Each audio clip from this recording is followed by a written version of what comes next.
Hello friends, we'll continue our discussion related to the transport layer and security protocols for ad hoc wireless networks. In this particular session, we'll study the classification of different transport layer solutions for ad hoc wireless networks, and also we'll revisit the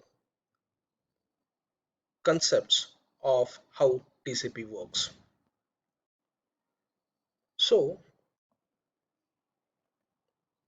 when we'll classify the different transport layer solutions for the ad hoc wireless networks, it can be classified into the two. One, the solutions which are TCP based solutions, and other which doesn't use the TCP.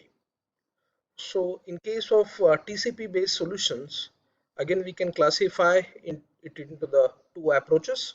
One which uses the split approach and another one which maintains the end-to-end connectivity.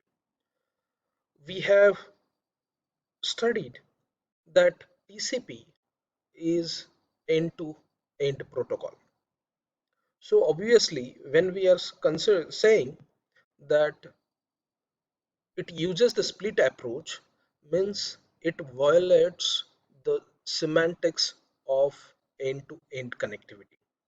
So in case of a split approach, it as it shows that there is a protocol called as a split TCP, and in case of end-to-end approach there are different protocols we can see, that is a TCP ELFN, TCP-F, TCP bus, and ATCP. There are other approaches which doesn't use the TCP are ACTP and then ATP. As we are aware that TCP is one of the most important protocol in the TCP IP protocol stack, and whatever the current internet is there, 90% of the current internet traffic uses the TCP. So TCP is a very important protocol, and when we want to have the extensions of TCP in case of ad hoc wireless networks, it is very challenging. We can altogether cannot deviate from the TCP, as 90% of the traffic uses the TCP, and we want to integrate the ad hoc wireless networks with the current internet. One of the very important point related to the transport protocol, that these transport protocols must be independent of underlying technologies that are used for the communication. So it might be possible underlying at the network layer it is using the wired networks, or it is using the wireless networks. For the wired networks, it might use the optical fiber connectivity, or in case of a wireless medium, it is using the radio frequencies for the communication. So what we need, that the transport protocol which has been designed for the ad hoc wireless networks, it must be independent of the network technologies which is being used underneath. But the TCP which has been designed, this is optimized for the wired network. TCP altogether was designed for the wired network only. So TCP basically provides the different functionalities such as congestion control, flow control, and it will gives the reliability. So how it will deals with the congestion control? In case of wired network, which is more reliable, and when it is more reliable, whenever there is any timeout for any segment, TCP assumes this timeout is due to the congestion. This is the philosophy that has been emerged through the wired network. But as we are aware, when we have differentiated wired networks with the wireless links are not much reliable. There may be a number of packet losses, and these packet losses may be as high as 20%. Bit error rates in case of wireless networks, it is much higher than the wired network. In case of wired network, packet loss is due to the congestion. That is correct. And whenever that packet loss happens in case of wired network, what the traditional TCP does, traditional TCP, it will reduce the traffic that is induced in the network. That is nothing but the slowdown approach. But in case of a wireless network, that whenever there is a packet loss, this packet loss is not due to the congestion, but it is because of inherent characteristics or changing characteristics of wireless links. And because of that, instead of slowing down the data transfer rate, it is better policy to retransmit the packets with the same rate. So how to differentiate whether the packet loss is due to the congestion or whether the packet loss is due to the transmission error?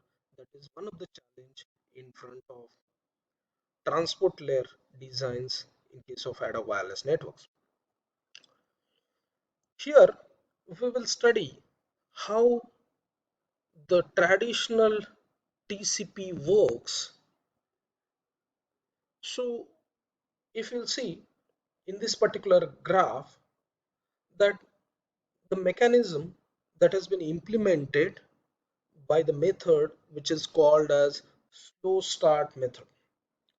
In case of slow start method, what the TCP sender does, as we are aware, in case of a TCP, whatever the complete byte stream is there, this complete byte stream has been divided into the segment, and this segment is having the maximum segment size which has been determined by the MSS value, that is a maximum segment size. So initially it will start with the one segment size.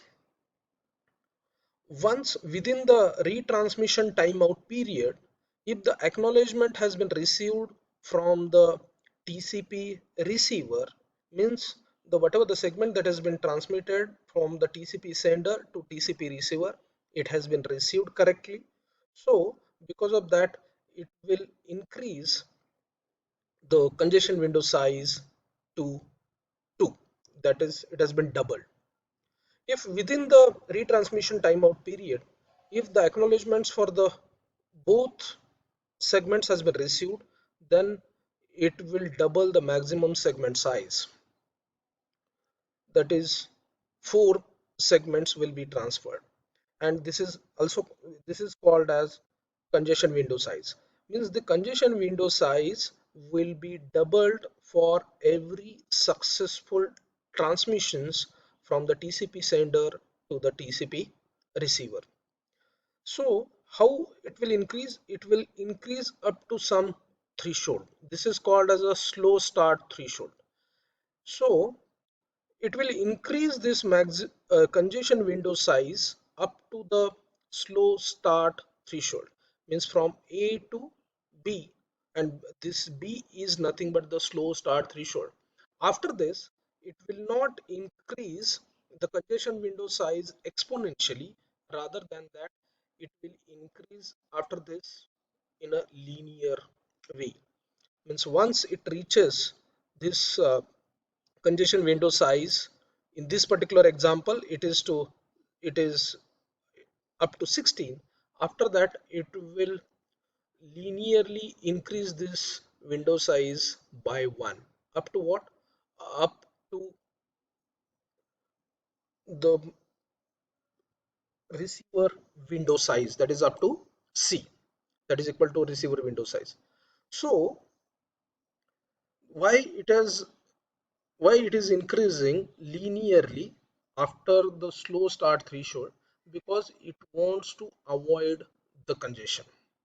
So there may be a one point, suppose at this particular point that the segment which has been transferred to the receiver, the acknowledgement has not been received from the receiver within the retransmission timeout period. If it has not been received from the receiver, acknowledgement has not been received from the receiver, abruptly what it does, this congestion window size has been decreased to 1, and this is called as multiplicative decrease. And then subsequently again it will start with this slow start mechanism. It will start initially with the segment size, then it will send, it will make it 2, then it will make it 4, likewise. At the same time, what it does, that it will reduce the slow start threshold by 2. So initially slow start threshold was 18, and you can find the slow start threshold, it is 10.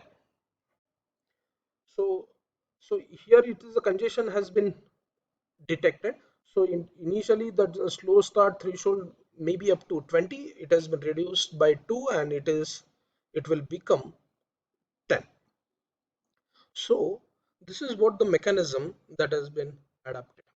Conventionally, in case of TCP, the slow start threshold by default it is 64 kilobytes. So for the, in this particular example, this slow start threshold that has been taken, it has 16 segment size. So how the slow start works in case of TCP? The TCP sender will do the following actions whenever it will detects the packet loss. It will, as we have discussed, it will reduce the slow start threshold to the half of the current congestion window or the two maximum segment sizes, whatever it is large. Then it will reset the congestion window size to 1 MSS, and it will initiate the slow start algorithm. As well as one important activity that it will carry out, that is, it will reset the retransmission timeout period with an exponential backup value which doubles the every subsequent transmission. Another variation that happens in case of traditional TCP, that is fast retransmit scheme. And in case of a fast retransmit scheme, what the TCP sender assumes, whenever it will receive the 3 consecutive acknowledgements from the receiver, that is nothing but the duplicate acknowledgements it will receive from the receiver, what the TCP concludes, these packet losses are not because of congestion, rather than that it may be a transmission error, and because of that it will enter into the fast retransmit scheme. Means whenever there is a timeout for the particular packet, and if it is getting the duplicate acknowledgements for the previously sent packets, what it will assumes, these packet losses are not because of congestion, rather than it is because of transmission error. This is the assumption that TCP makes, and it will implement the fast retransmit scheme. So this particular scheme that is called as a TCP Reno, and earlier scheme that we called it as TCP Tau. So there are number of variations